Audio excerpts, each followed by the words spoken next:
Can you hear me there?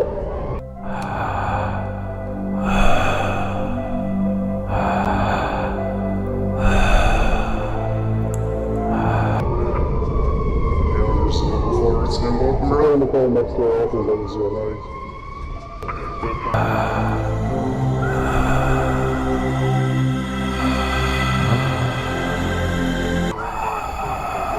Turn the phone, and then phone again, then send the mail about it, fell out into you. Getting on. I've witnessed like the instruments, making sure the energy, and you can keep this to the inside. Because we're gonna have to slow. Market.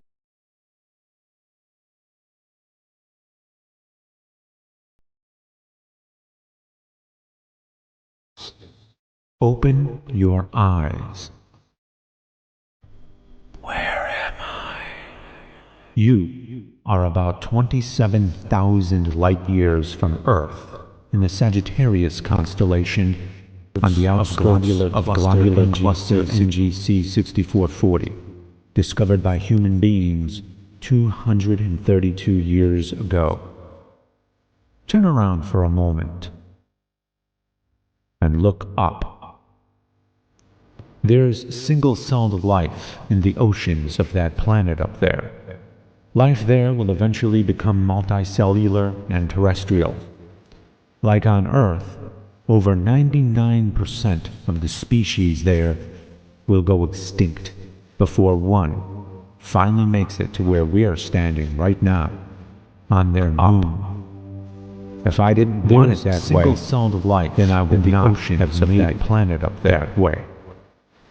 Like a precious metal or jewel, for something to have value, it must be finite.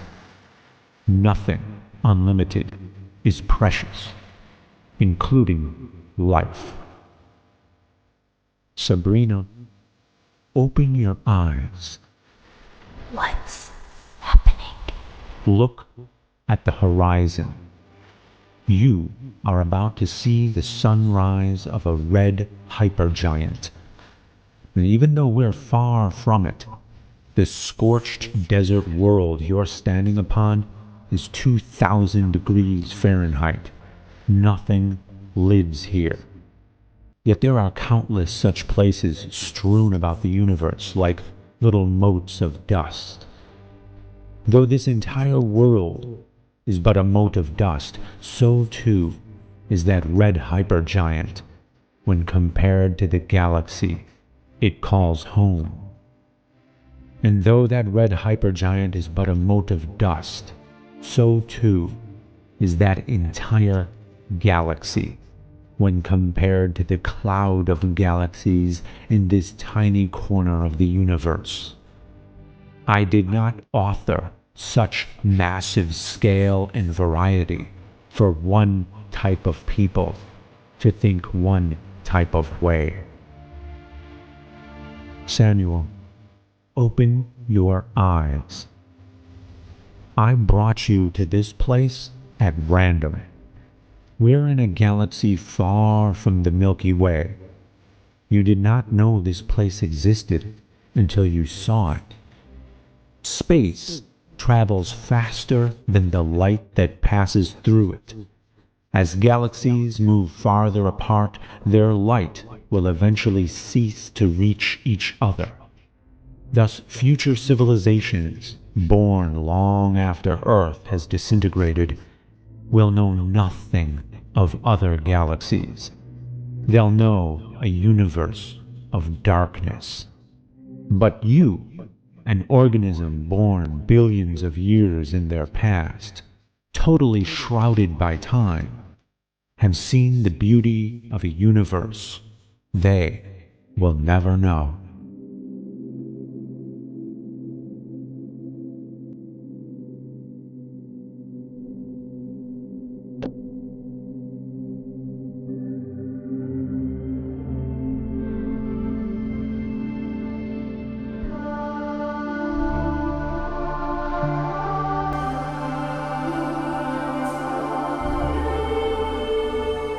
I am the Lord your God. Throughout your lives, I have watched your actions, heard your words, felt your emotions. Sabrina, you were raised as a Muslim and have been a devout follower of Islam throughout your entire life. Please, rise. Marcus, you are a Christian, and though you weren't always steadfast, your faith grew as you got older, and when you died, you were firm in your belief. Please, rise. Samuel, you were an atheist who was never convinced of my existence from the moment you first heard about me right up until your death. Why have I gathered you three, of all people, here together after your deaths?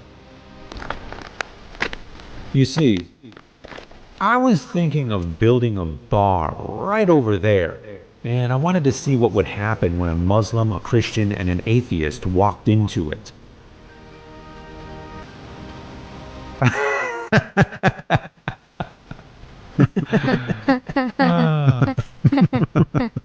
Yeah, who wants to trade places with the atheist?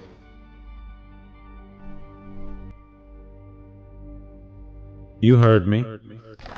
Look, your lives come with consequences, and you will be judged. But just this once, let us see if you're willing to trade places with this non-believer. Just step forward and raise your hand. Any takers?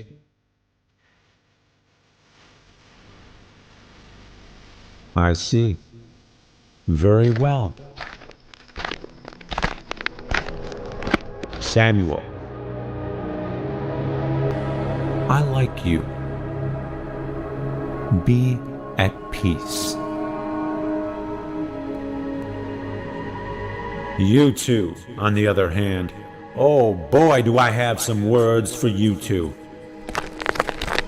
Get up! That's your first problem. You think I want you kneeling before me? What's worse? That you think I'm a monster, or that you don't realize you think I'm a monster? Why would I want people worshiping me? Is that what you would want out of your lives? Do you prefer equal, loving relationships? Or for people to grovel before you with fear and reverence? Because let me tell you, that gets old really fast. Every dictator who foolishly desired such power ended up being some of the loneliest people to ever live. Christians, Muslims, there's billions of you now. Billions! And you have so much fear. God-fearing is an actual phrase now, and it's supposed to be a good thing. Is that what you think I want? Fear? Sabrina? Marcus? Actually believed that I send people to hell to be tortured. Tortured!